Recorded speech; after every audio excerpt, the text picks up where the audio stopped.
प्रिय विद्यार्थियों, मैं नृपेंद्र कुमार शुक्ल, शिक्षक महात्मा गांधी इंटर कॉलेज सफीपुर उन्नाव। बच्चों, आज गणित की इस कक्षा में आपका हार्दिक स्वागत है। आज बच्चों हम लोग एक उप विषय लेकर आए हैं, दो चरों वाले रैखिक समीकरण। तो बच्चों इसको देखने से पहले हम लोग देखते हैं क्या इसके शिक्षण बिंदु हैं, उस पर चर्चा कर लें हम लोग। और शिक्षण बिंदु देखिए क्या है बच्चों, रैखिक समीकरण किसे कहते हैं, पहली चीज़ हो गई। उसके बाद बच्चों आता है कि एक चर वाले रैखिक समीकरण किसे कहते हैं, रैखिक समीकरण का हल कैसे निकाला जाएगा। उसके बाद बच्चों दो चर वाले रैखिक समीकरण क्या होते हैं, जो आज हमारा मूल विषय भी है बच्चों।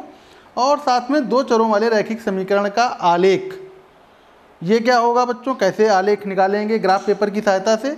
और एक्स अक्ष और वाई अक्ष के समांतर रेखाओं के समीकरण।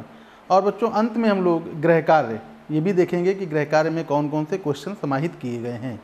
तो ठीक है बच्चों, हम लोग देखते हैं रैखिक समीकरण क्या होता है। तो रैखिक समीकरण को समझने से पहले बात जैसे है कि दो चर वाले रैखिक समीकरण, तो चर क्या बच्चों होता है। तो चर देखिए, समझने से पहले आपको समझ, चर और अचर दो चीज़ें। चर होता है कि उसका मान बदलता रहता है और अचर का मान बदलेगा नहीं। ये तो अंतर हो गया चर और अचर में। अब बात आती दूसरी कि रैखिक क्या होता है। तो रैखिक को हम समझ सकते हैं कि एक रेखा, रैखिक मतलब रेखा, तो अगर एक रेखा है तो हम लोग कहेंगे वो रैखिक। और समीकरण क्या होता है बच्चों, तो समीकरण को समझने के लिए हम लोग ऐसे कहें कि अगर कोई आपको गणित का एक कथन दिया जाए, कैसा कथन, जैसे मेरी उम्र मेरे पुत्र की उम्र से 2 गुनी है, तो हम लोग इसको ऐसे भी समझ सकते हैं। ठीक है, ये गणित का कथन है। तो गणित के कथन को यदि हम चर और अचर की सहायता से व्यक्त करें और उसको तुल्य बनाएं, तुल्य मतलब बराबर, तो ऐसे कथन को बच्चों हम लोग कहते हैं रैखिक समीकरण। जैसे यहाँ पर आप देख रहे हैं, यहाँ पर हम लोग बता रहे हैं कि ऐसा समीकरण जिसमें केवल एक घात होता है। रैखिक समीकरण में बच्चों एक चीज़ ये भी है कि रैखिक समीकरण में चर, यहाँ पर चर बच्चों क्या है, x है। इसकी घात बच्चों कितनी है, इसकी घात बच्चों दी गई है 1। देखिए यहाँ पर बच्चों एक घात दी गई है। तो ये रैखिक समीकरण का एक उदाहरण है। और देखिए क्या लिखा हुआ है, 7x + 4 = 9। x के, अब x का जो कोई मान होगा इसको रखेंगे तो जो बायां पक्ष होगा वो दाहिने पक्ष 9 के बराबर होगा। वो x का कौन सा मान होगा वो हम लोग भी निकाल के देखते हैं। तो इसको हम लोग ऐसे करेंगे बच्चों, 7x = 9 - 4, तो 7x बराबर बच्चों हो गया 5 और x का मान हो गया 5/7। यानी इसका मतलब हो गया कि अगर x का मान 5/7 रख दिया जाए तो बायां पक्ष और दायां पक्ष बराबर हो जाएगा। जैसा कि देखिए, और दूसरा बच्चों देखिए नीचे एक दिया गया है 5x + 2y = 4। यहाँ पर भी देखिए क्या है, x की घात 1 है और y की घात भी 1 है। तो हम लोग कहेंगे ये रैखिक है। रैखिक घात में हमेशा याद रखिएगा एक घात वाले बहुपद होते हैं। बहुपद आप पिछली कक्षा में, पिछले अध्याय में बच्चों पढ़ चुके हैं, इसलिए याद रखिएगा कि एक घात वाले बहुपदों को हम लोग जो है रैखिक समीकरण कहते हैं। ये एक रेखा में भी होते हैं, जैसा हमने बताया। रेखा किस तरह से होगी बच्चों, ये देखिए, जैसे ये एक हमने रेखा बनाई, ये रेखा है। अब बात देखिए अब नीचे देखिए बच्चों क्या है, ये तराजू बना हुआ है। तो तराजू में जैसे बच्चों दो हिस्से होते हैं, बायां और दाहिना। और यहाँ पर देखिए तराजू के दोनों हिस्से बराबर हैं। बराबर का मतलब है कि इधर का जो पक्ष होगा उस पक्ष के बराबर है। यहाँ पर आप देख रहे हैं कि एक लिफाफा है, इस लिफाफे में बच्चों x लिखा हुआ है और साथ में 3 लाल रंग की गेंदें हैं। और दाहिने हिस्से में देखिए बच्चों 7 लाल रंग की गेंद हैं। इसका मतलब है लिफाफा x + 3 ये बराबर बच्चों किसके हो गए, 7। अब x का ऐसा कौन सा मान होगा जिसके लिए बराबर हो जाए। ये तो रैखिक समीकरण में हमने इसको बदल लिया। तो x का मान बच्चों कैसे निकलेगा, तो x का मान निकालने के लिए हम लोग क्या करेंगे, 7 - 3, इसको बच्चों उधर पक्षांतरित कर देंगे। तो जब पक्षांतर करेंगे तो जो प्लस वाला ये चिन्ह है उधर जाता है बराबर के, तो माइनस हो जाता है। तो x का मान बच्चों कितना निकल के आ गया, 4। तो कहने का मतलब है कि अगर x हम लोग बाएं पक्ष में, बायां पक्ष कौन सा है बच्चों, ये बायां पक्ष है और ये दाहिना पक्ष है। तो अगर बाएं पक्ष में हम लोग अगर 4 रख देंगे तो देखिए बाएं पक्ष का मान भी हो जाएगा 7 और दाहिने पक्ष का मान भी 7 हो जाएगा। तो ऐसे हम लोग कह सकते हैं कि समीकरण को एक तराजू के 2 हिस्से मान सकते हैं। बायां और दायां, जैसे यहाँ पर दिखाया गया है। तो अब देखते हैं आगे बच्चों,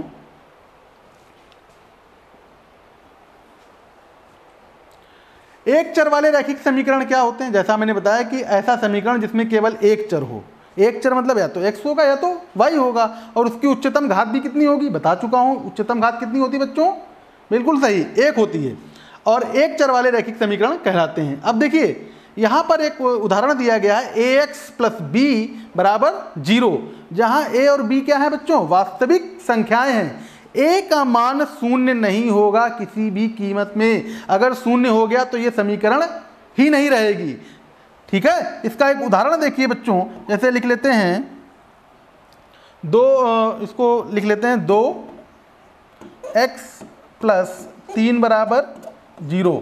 ये बच्चों देखिए एक चर वाले रैखिक समीकरण का उदाहरण हो गया। यहाँ पर चर क्या है, x।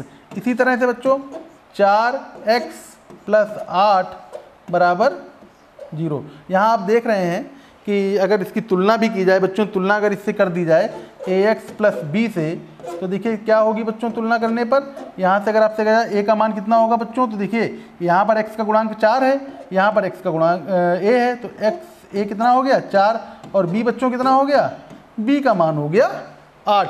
तो ये एक चर वाले रैखिक समीकरण हैं। अब आगे देखते हैं बच्चों, रैखिक समीकरण का हल।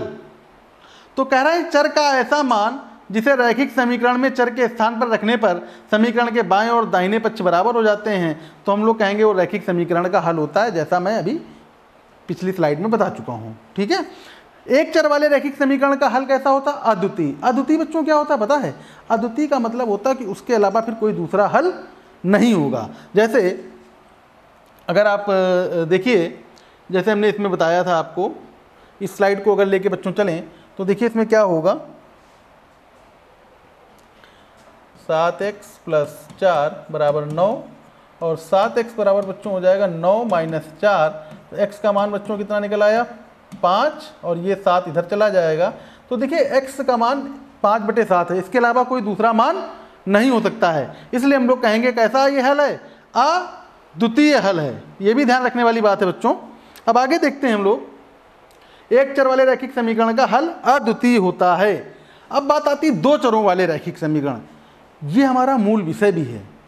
तो दो चर वाले रैखिक समीकरण क्या होते हैं, वह समीकरण जिसे ax plus B Y plus C बराबर 0 के रूप में व्यक्त किया जा सकता है। यहाँ पर देखिए बच्चों, वहाँ पर क्या था कि एक ही चर होता था x, यहाँ पर x के साथ साथ y भी आ गया है, ये भी ध्यान देने वाली बात है बच्चों। और साथ में बच्चों देखिए a, b और c क्या है, a, b, c वास्तविक संख्याएं। वास्तविक संख्या तो आपको पता है ना, 1, 2, 3 या फिर -1, -2, -3 से लेकर अनंत तक चले जाइए, एक से लेकर अनंत तक चले जाइए। तो माइनस अनंत से और अनंत के बीच में जितनी भी संख्याएं होंगी वो सब वास्तविक संख्याएं हैं। और ध्यान रखने वाली बच्चों है कि a और b दोनों शून्य ना हो, इसको ध्यान दीजिए बच्चों, a और b दोनों शून्य नहीं है। आगे हम लोग देखेंगे उदाहरण इसका क्या है कि जैसा अभी हमने बताया कि इसको ABC के रूप में व्यक्त करना है, तो इसको देखिए व्यक्त करेंगे। आपको दिया गया है 2x माइनस, इसे बच्चों 1y लिखा जा सकता है, और 3। इसकी बच्चों तुलना कर दें इसमें, ax प्लस by, और बराबर बच्चों जो दिया गया है इसको अगर हम लोग ऐसे लिख लें, बराबर का 3 था तो इसको ऐसे लिख लें -3 बराबर 0। ठीक है, और यहाँ पर ax plus by plus c बराबर 0। बच्चों देखिए तुलना करें अगर, तो तुलना करने पर देखिए क्या होगा, यहाँ चाहे तो आप लिख लीजिएगा तुलना करने पर।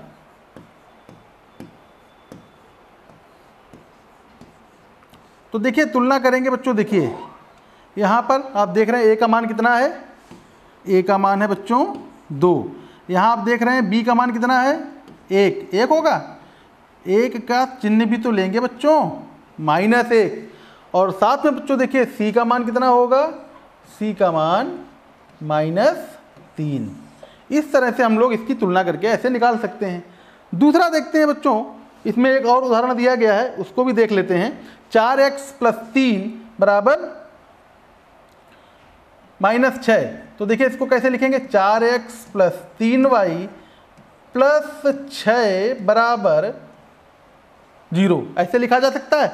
बराबर के इधर इसको लेके आना है। अब देखिए उस समीकरण से तुलना कर दें तो ax + by + c बराबर 0, इससे तुलना करने पर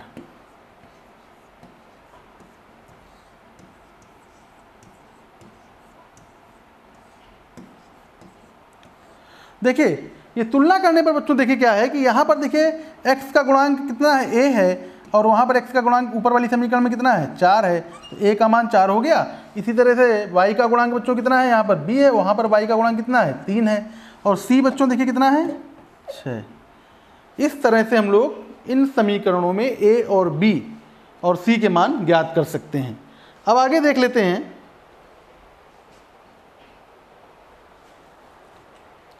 दो चरों वाले रैखिक समीकरण का हल क्या होता है।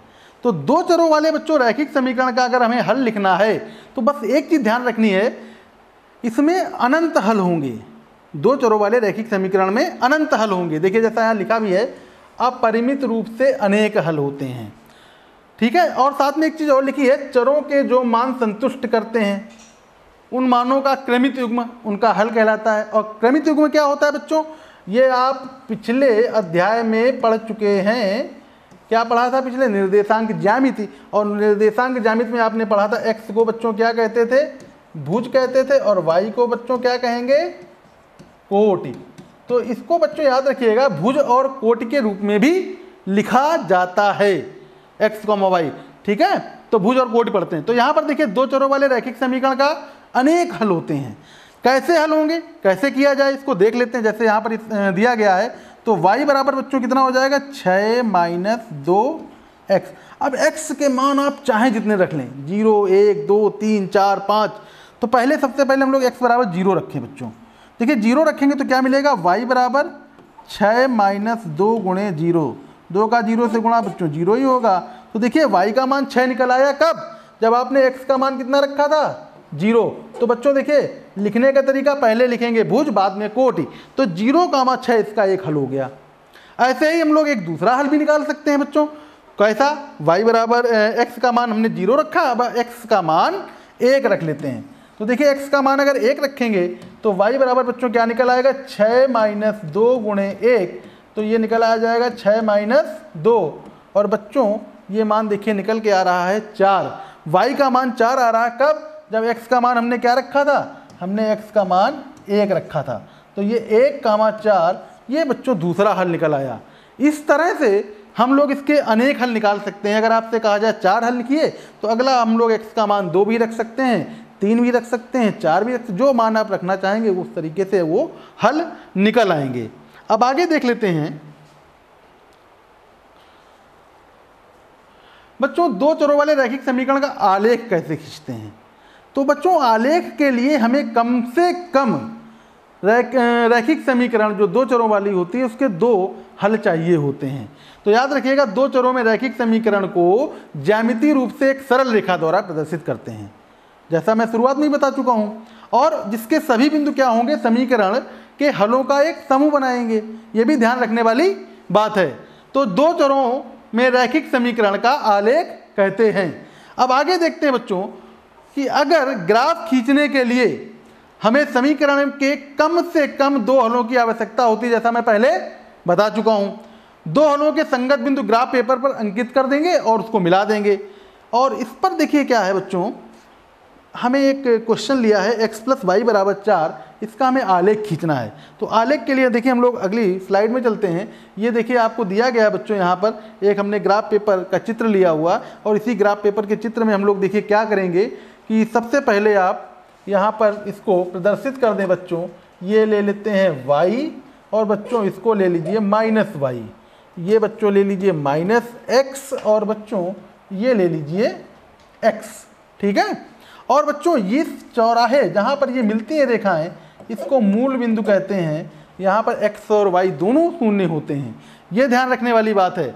अब देखिए हल कैसे लिखेंगे। हल बड़ा आसान है बच्चों। आप क्या करेंगे, एक बार x बराबर 0 रख लें। तो देखिए बच्चों क्या मिलेगा, 0 + y = 4। तो y का मान बच्चों कितना निकल आया 4।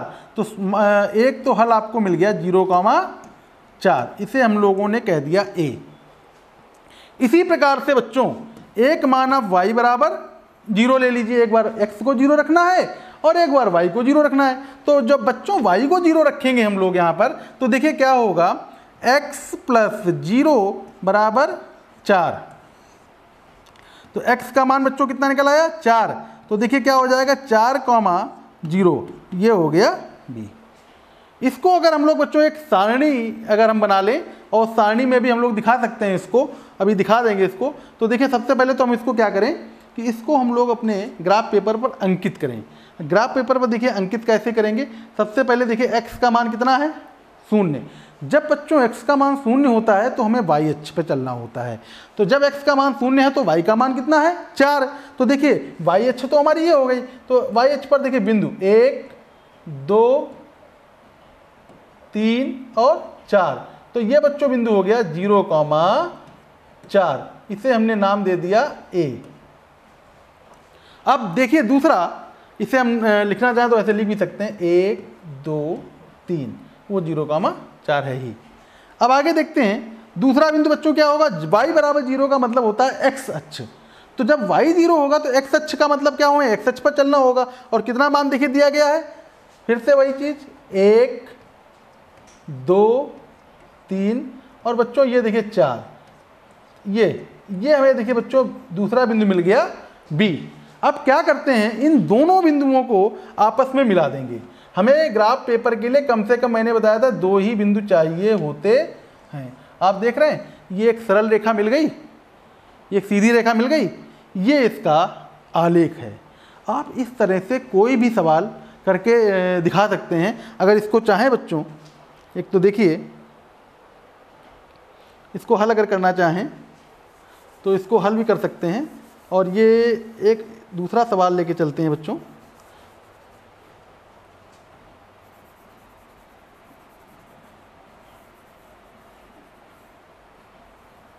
अगर आपसे कहा जाए y बराबर, y बराबर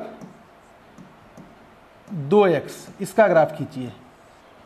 तो इसको ग्राफ को कैसे खींचेंगे हम लोग y बराबर 2x को, बड़ा आसान है। क्या करेंगे, एक बार क्या करेंगे हम लोग x बराबर 0 रखेंगे तो y का मान कितना आएगा बच्चों 0 आ जाएगा ना। तो एक बिंदु तो बच्चों मिल गया 0,0। अब आप कहेंगे सर जी आपने बताया था कि अब दूसरी बार y का 0 रखोगे तब भी वही मान आएगा। हाँ, यहाँ पर अचर नहीं है इसलिए ये समस्या आएगी। तो कोई बात नहीं, आप एक दूसरा मान रख लीजिए। वो दूसरा मान बच्चों क्या होगा, और वो दूसरा मान देखिए बच्चों ऐसे आएगा कि अगर आप x का मान 1 रख लें तो y का मान कितना मिल जाएगा बच्चों 2। तो एक बिंदु आपको मिल गया 1,2। अब आपके पास 2 बिंदु बच्चों आ गए। इन 2 बिंदुओं की सहायता से हम ग्राफ बना सकते हैं। इसी ग्राफ पेपर पर बच्चों बनाना सीखेंगे। और देखिए इसको हम क्या करेंगे, इसी ग्राफ पेपर पर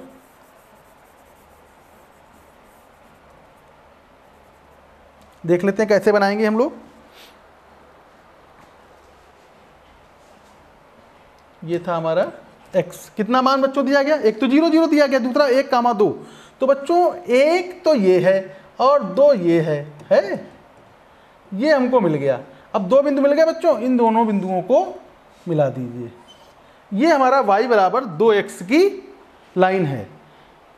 तो हमने आपको यहाँ पर x प्लस वाई बराबर 4 का आलेख भी समझाया इसी स्लाइड में, और हमने आपको y बराबर 2x भी बता दिया कि अगर इस तरह का कोई अगर प्रश्न आता है बच्चों तो इसमें परेशान होने की आवश्यकता नहीं है। अब आगे चलते हैं अगली स्लाइड में कि x अक्ष और y अक्ष के समांतर रेखाओं के समीकरण क्या होते हैं। तो बड़ा आसान है बच्चों।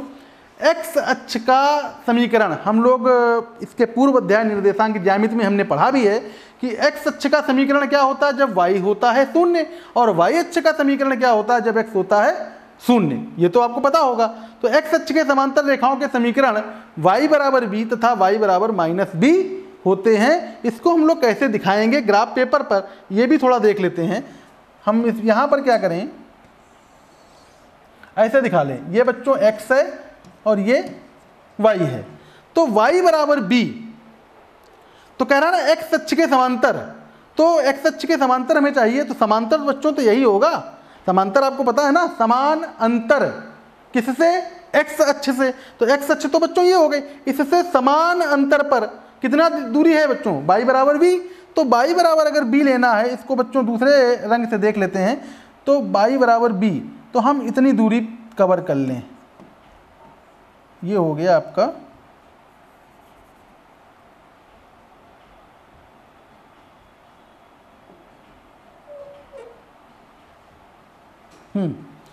ये देखिए, ये y बराबर b, और हमने कह दिया ये कितना है? ये b दूरी है। किस, कहाँ से? मूल बिंदु से। इसी तरह से दूसरी समीकरण y बराबर माइनस बी, और y बराबर बच्चों माइनस बी देखिए कैसे आएगा, इसको दूसरे रंग से हम देख लेते हैं अगर, तो y बराबर माइनस बी, ये देखिए आया, ये भी b। आप यहाँ माइनस ना लिख दीजिएगा, दूरी हमेशा प्लस में ही लिखी जाती है। तो ये समीकरण कौन सी हो गई? y बराबर माइनस बी। बच्चों ये दोनों एक्स अक्ष के समांतर रेखाओं के समीकरण हैं। अब आगे देख लेते हैं हम लोग,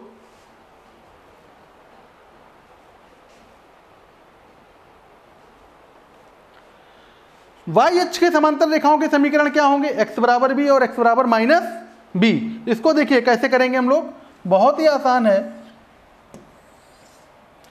तो ये हो गया बच्चों y अक्ष, ये हो गया x अक्ष, ये माइनस एक्स लिख लिया जाए और उसे माइनस वाई। अब इसमें देख लेते हैं हम लोग, x बराबर b और y अक्ष के समांतर, तो y अक्ष तो ये हो गई बच्चों, इसके समांतर या तो इधर होगा या इधर होगा। तो हमने एक रेखा ऐसे खींच ली और एक रेखा बच्चों ये खींच ली। ये कितनी है? ये भी b है। ये कितनी है बच्चों? ये भी b। अंतर बस ये होगा, ये x बराबर b क्योंकि दाहिनी तरफ है, ये मूल बिंदु है बच्चों। और बच्चों ये कितना होगा? x बराबर माइनस बी। ये इस तरह से हम लोग इन रेखाओं के समीकरण लिख सकते हैं। जैसे अगर आपसे कहा जाएगा x बराबर 4 क्या होगा, तो कुछ कोई दिक्कत नहीं है, x अक्ष पर चलिए 1 2 3 और 4, ये 4 बिंदु मिला और हमने ये रेखा खींच दी। तो इस तरह से हम लोग x बराबर 4, ये हो गया आपका x बराबर बच्चों 4। अब आगे देख लेते हैं हम लोग,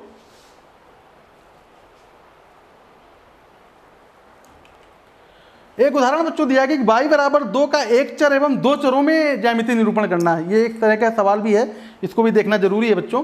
y बराबर 2 का एक चर में, अगर ये अनंत रेखा, इसको समझ लें एक वास्तविक रेखा है, और इस वास्तविक रेखा पर अगर बिंदु, ये बच्चों अनंत, ये माइनस अनंत मान लेते हैं, इसको यहाँ पर एक बिंदु ले लेते हैं 0, तो इधर चलेंगे तो धन मिलेगा, तो हम इसको कह दें कि 1 2 3 एंड सो ऑन। ठीक है, इसी तरह से बच्चों यहाँ पर क्या मिलेगा? -1 -2 -3 एंड सो ऑन। इस तरह से हम लोग इसको दिखा सकते हैं। ठीक है, अब y बराबर 2 हमें निरूपित करना है, तो कैसे निरूपित करेंगे? तो देखिए ये है बिंदु 2 वाला, ये बस ऐसे हम लोग एक बिंदु रख देंगे, इससे समझ में आ जाएगा कि हाँ ये y बराबर 2 है। इसको अगर आपको इंडिकेट करना है तो एक एरो ऐसे दिखा दीजिए आप दूर से कि हाँ यही वाला है, वैसे भी आप बिंदु रखेंगे तो समझ में आ जाएगा। और बच्चों दूसरी तरफ आप देख रहे हैं कि इसमें एक चीज़ इसने कहा, ये तो एक चर में हो गया, ये किस में हो गया? एक चर में निरूपण। बच्चों अगर दो चरों में निरूपण करना इसी y बराबर 2 को, तो कैसे लिखेंगे? तो बहुत आसान है, देखिए कैसे। इसको हम क्या लिखेंगे? 0x प्लस y माइनस 2 बराबर 0। इस तरह से देखिए आप लिखा जा सकता है इसको।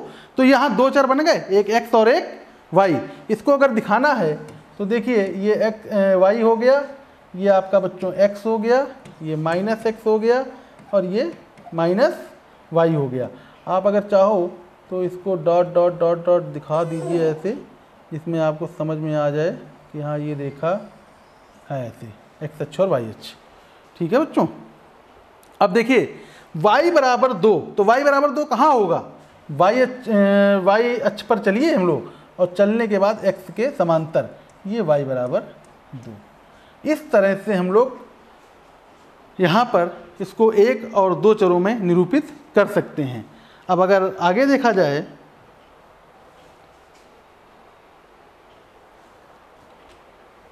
गृह कार्य बच्चों देखिए क्या है, जैसा मैंने शुरू में बताया था कि जो गणितीय कथन होते हैं उनको हम लोग समीकरणों की सहायता से दिखाते हैं और प्रतीकों की सहायता से। एक नोटबुक की कीमत एक कलम की कीमत से दोगुनी है, इस कथन को निरूपित करने के लिए दो चरों वाले रैखिक समीकरण को लिखिए। दूसरा बच्चों है कि y बराबर 3x का आलेख कीजिए। मैंने y बराबर 2x का इसी जो है उसमें दिखाया है आपको कक्षा में कैसे किया जाता है। दूसरा बच्चों देखिए एक और है कि एक चर वाले दो चर वाले रैखिक रूप में y बराबर 3 का ज्यामितीय निरूपण कीजिए। तो बच्चों ये है आपका 3 और ये है बच्चों 4।